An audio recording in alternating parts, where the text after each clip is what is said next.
Totoo nga pala yung sabi ng mga magulang natin dati. Mahirap kumita ng pera.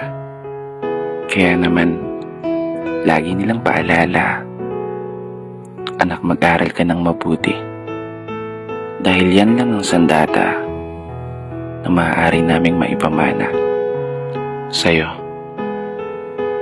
Isang sandata na magagamit mo sa mga panahong wala na kami sa tabi mo. Para gabayan ka o itama yung mga mali na pwede mong maging desisyon, lalo sa sitwasyon na tanging sarili mong lakas ang ituturing mong pundasyon para harapin yung mabibigat ng mga pagsubok at hamon. Tama talaga kayo. Tama lahat ng mga sinabi.